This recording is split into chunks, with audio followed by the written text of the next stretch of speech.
এক যুগেরও বেশি সময় পরে নির্বাচনী সভা করতে যখন রংপুরের তারাগঞ্জে এলেন আওয়ামী লীগ সভাপতি শেখ হাসিনা, তখন একাদশ জাতীয় সংসদ নির্বাচনের বাকি আর মাত্র 6 দিন।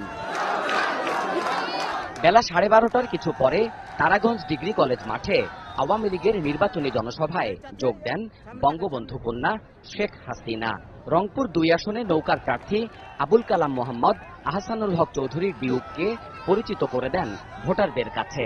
সমর্থন চান নৌকা মার্কার পক্ষে। আপনাদের হাতে তুলে দিচ্ছি বিয়োগকে, আহসানুল হককে। নৌকা মার্কার ভোট চাই, নৌকা মার্কার ভোট দেবেন বলেন, হাত তুলে বলেন। সভায় আওয়ামী লীগ প্রধান বলেন, উত্তরবঙ্গের মানুষ উন্নয়নের মুখ দেখেছে আওয়ামী লীগের শাসনামলে। আজকে সেই দুর্দিন চলে গেছে, আজকে সুদিন এসে গেছে। এখন আর মঙ্গা নাই, দুর্ভিক্ষ নাই।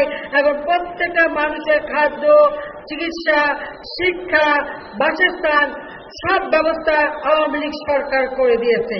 একটি মানুষও গৃহহারা থাকবে না।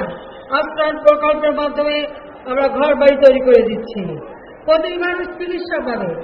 আমরা কমিউনিটি ক্লিনিক করে দিয়েছি, মা বোনেরা হেঁটে যে চিকিৎসা নিতে পারেন, বিনা পয়সায় 30 প্রকার ঔষধ দিচ্ছি।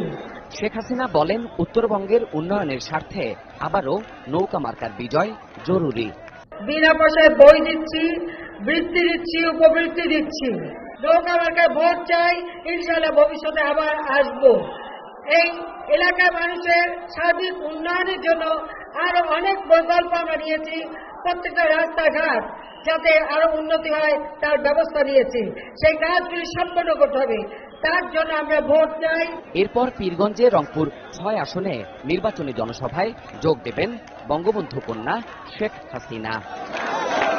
গেল 10 বছরের নীতিগত সিদ্ধান্তে দারিদ্র পীড়িত উত্তরের মানুষ ভুলতে বসেছে মঙ্গা শব্দটির অস্তিত্ব। বদলে যাওয়া বাংলাদেশের এই মানুষগুলো এখন স্বপ্ন দেখছে কৃষি নির্ভরতার পাশাপাশি শিল্পোন্নয়নের মাধ্যমে অর্থনৈতিক সক্ষমতা নতুনভাবে অর্জনের। আওয়ামী লীগ সভাপতি এই নির্বাচনী জনসভায় কথা দিলেন, আবারও নির্বাচিত হলে পূরণ করা হবে উত্তরবঙ্গের জন্য প্রতিশ্রুত সব উন্নয়ন প্রকল্প। দেবাশিস রায়, সময় সংবাদ, তারাগঞ্জ, রংপুর।